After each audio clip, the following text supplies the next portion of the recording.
Ce n'est pas un monstre qui est tombé. C'est le fils préféré de l'empereur. Sur Davin, Horus a cru voir la vérité. Et le chaos lui a tendu la main. Horus! Horus, ne tombe pas. Ne tombe pas! L'ombre appelle, mais Terra pleure déjà.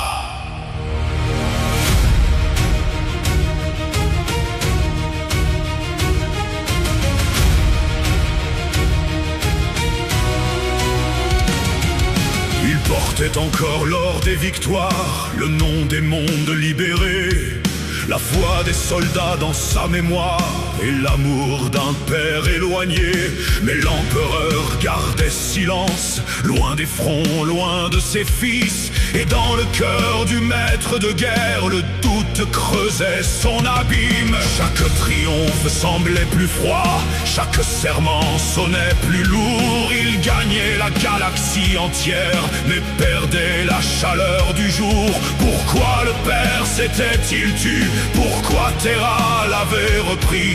Pourquoi les fils versaient leur sang quand le trône gardait son secret? Puis Davin dressa sa lune morte, son temple séchant ses serpents, et tomba frais rongé par l'ombre, l'attendit dans l'air suffocant. La lame noire fendit l'armure, l'anathème mordit le roi, et le plus grand fils de l'Empire tomba dans les bras de ses soldats.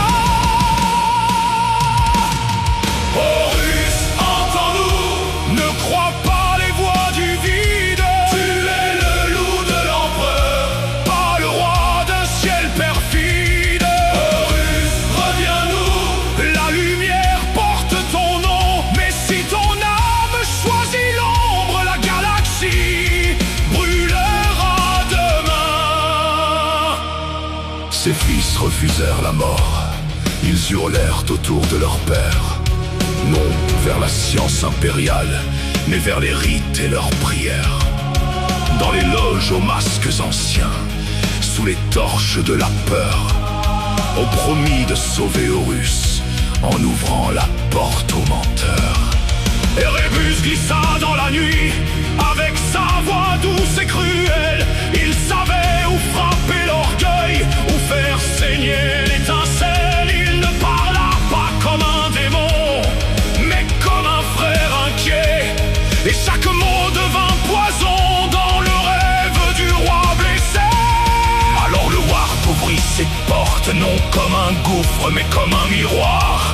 Et Horus vit des siècles morts, des temples dressés dans le noir. Il vit son père adoré en Dieu, des milliards d'hommes à genoux. Il vit son propre nom absent comme un fils effacé de tout. Horus, entends-nous, ne crois pas les voix du vide. Tu es le loup de l'empereur, pas le roi d'un ciel perfide. Horus, reviens-nous, la lumière porte ton nom. Mais si ton âme choisit l'ombre, la galaxie brûlera demain. On lui montra l'avenir, mais on cacha sa cause. On lui montra la trahison, mais on cacha le traître. On lui montra l'empereur Dieu, mais on cacha ses larmes. Alors Horus crut se lever, quand il tombait déjà. Il pensa aux frères sacrifiés, au monde conquis dans la douleur, aux guerriers morts pour un rêve qu'on changeait en temple de peur. Il pensa, j'ai porté l'empire, j'ai brisé les rois et les dieux, et maintenant mon propre père me cache l'avenir des cieux.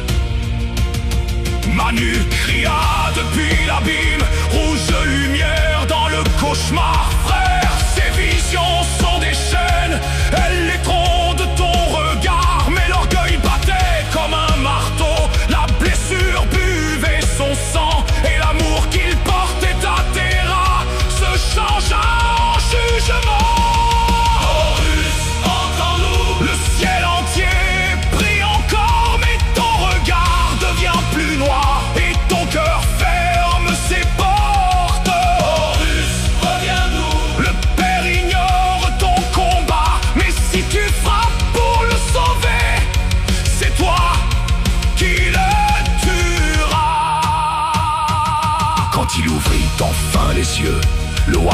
l'auteur n'était plus le même. Il parlait encore de justice, mais sa voix portait un blasphème.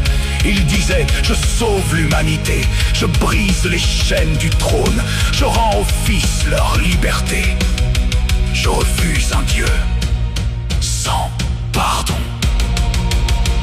Alors les serments se fissurèrent, les aigles tremblèrent dans l'acier, les capitaines baissèrent les yeux, car nul n'osait le contester. Les Luna Wolves mouraient en silence, les Sonsophorus naissaient déjà, et sous le marbre des victoires, une guerre civile ouvrait ses bras.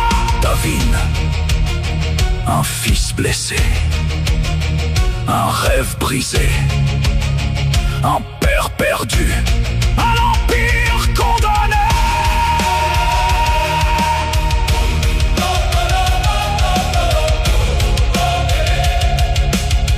Pleurait le héros magnifique, pleurait le fils que l'on aimait, car sa révolte était tragique, avant même d'être cruauté. Il crut dénoncer le mensonge, il crut protéger les vivants, mais les dieux riaient dans les ombres, en couronnant leur instrument. Horus, tu tombes, le chaos marche dans ta voie. Loup de lumière, prince impérial, tu deviens l'ombre de ton roi. Horus, roi du chagrin, couronne noire sur ton front, avant que Terra ne brûle demain, Davin a dévoré ton nom. Ce jour-là, l'hérésie ne naquit pas dans un cri, elle naquit pas dans un cri, elle naquit dans une larme. Un fils voulut sauver son père et livra l'humanité à la guerre.